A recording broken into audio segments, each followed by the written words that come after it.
Good morning, my lovelies, and welcome to a very overcast, very grey, slightly damp, but very much cooler Sunday morning. I hope you're all well. Well, I can't believe the difference in the weather. Last week was so warm, Friday especially was so warm. It's just uncomfortable when it's like that. I don't like it. You know me and the weather. I don't like being hot. But today it's better. It's better for me and it's better for Lou because we could go out walking in this. So I thought we'd come down here and check on the cornfields. And my, look at this lot here. Isn't this beautiful? This is nearly ready to go. We've got what, another 5 weeks, 4 weeks until Lunasa, and then this is going to be ready for harvesting. So it looks like I'm going to have to come down at some point before Lunasa and ask the goddess if I can take some corn to put on my altar, because this is just beautiful. So this brings me very nicely onto our little chat for today. Come on then, walk on. When I looked on the pagan calendar today, well, over the last week, I've noticed that there's nothing at all going on in July. Nothing. We've got no Sabbaths to sort of celebrate. We've got no unusual pagan holidays to celebrate. I think the only thing we've got is a full moon, a new moon, and a Celtic tree month, and that's it. We've got nothing else. So I thought, well, what can I talk about for July? So I thought, well, I'll have a look on the old Tinternet and see what's occurring. And I found a lovely little piece about July and the reason why it's so quiet. So I thought I'd share it with you guys. So July is a very quiet month. It's a lull in the year, if you see what I mean. We've spent the first half of the year trying to get over the winter, and then spring comes and then we're trying to get all our crops sorted out and planted out and nurtured and watered and looked after.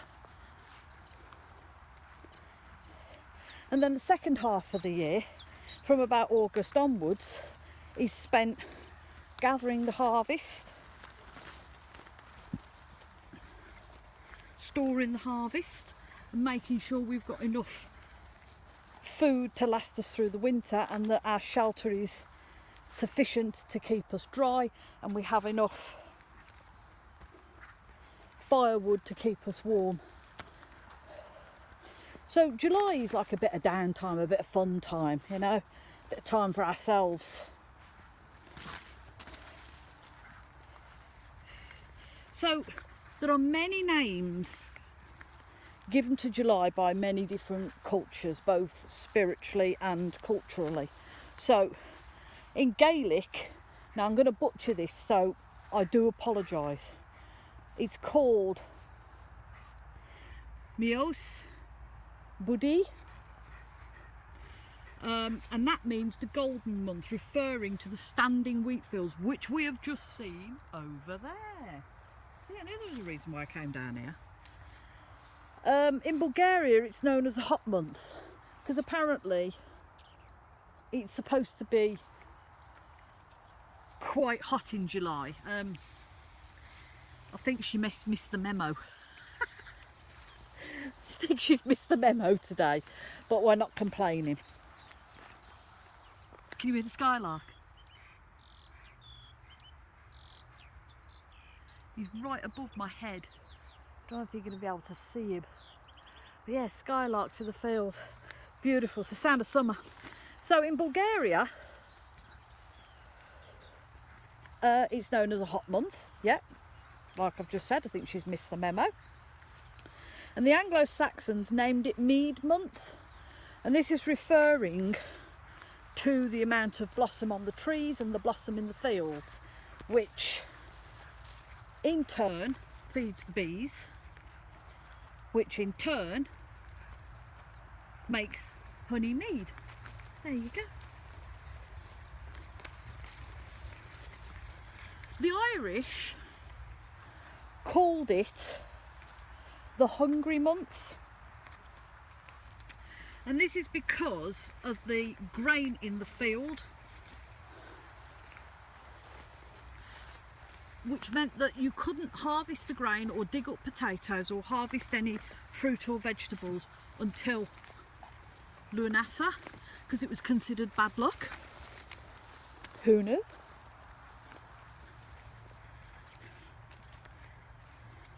Also known by other cultures as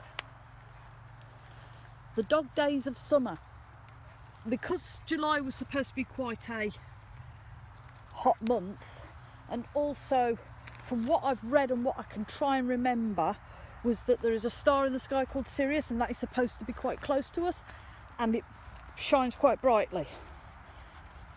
I'm not quite sure about that, but might be worth looking in. July is also the Celtic tree month of holly. Now, a lot of people would think, oh, holly's associated with Christmas, and yes, it is very much so, but all this sort of intermingles between the calendars. So if you're working on the old calendar, the old star calendar, instead of our calendar now, the newer calendar, you'll then understand why. So all this comes about because of the summer solstice. So we have the summer solstice in June, and that's when the sun is in its highest point. And then after that it tends to start sliding back downwards, and the days start getting shorter, only ever so shorter, not so that you'd notice straight away. So they start getting shorter and the nights start getting a little bit longer, and we sort of try and get ourselves ready for the winter. The holly is considered to be quite a masculine plant. It's an evergreen, so I think that would remind our ancestors that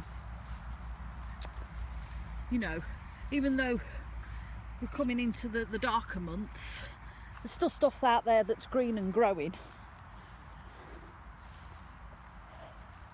But it's also the changeover between the Oak King and the Holly King. So the Oak King makes way for the Holly King to start, you know, drawing in the darker nights.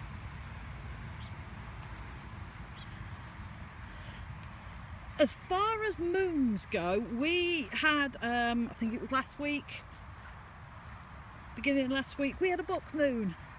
We had our first full moon of the month, which is a buck moon.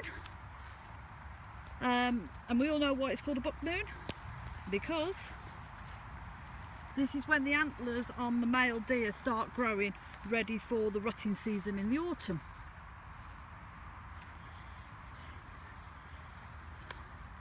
And we also have a new moon towards the end of the month. I'm not quite sure what that new moon is or what it's in, but we do have a new moon towards the end of the month.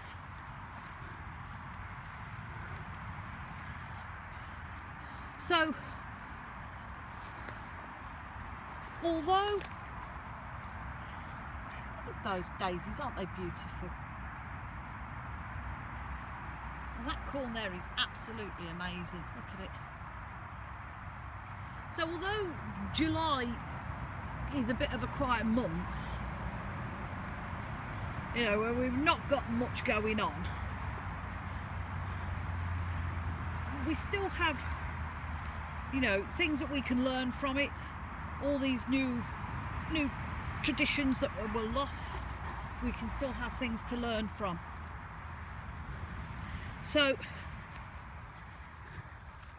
enjoy July, enjoy this quiet month, this lull in the year, enjoy it. Because after that, it's a scramble. It's a scramble to get stuff harvested, it's a scramble to get stuff stored, it's a scramble to make sure that your home is secured, there's food in your cupboards, your animals are looked after, and there's plenty of firewood for you to keep warm.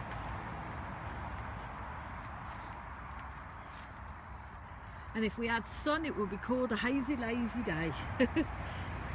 So lovelies, after I've now dragged myself through this flipping field, and my trousers are absolutely sodden through walking through the grass, me and Miss Lou are going to finish this walk, and then sunflush, and then we're going home for a well-earned cup of tea. So I hope you all have a blessed Sunday. Do look after yourselves, my lovelies, and remember, if you're struggling, please reach out, because there's always somebody there that will help you.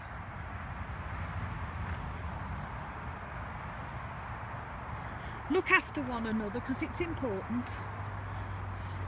And if nothing else in this world, lovelies, please be kind, because you don't know what that other person's going through that stood next to you. And as always, from me and a woo, who's fell down many holes and rolled in lots of grass and now's got a wet head, we are sending you all much love and many blessings.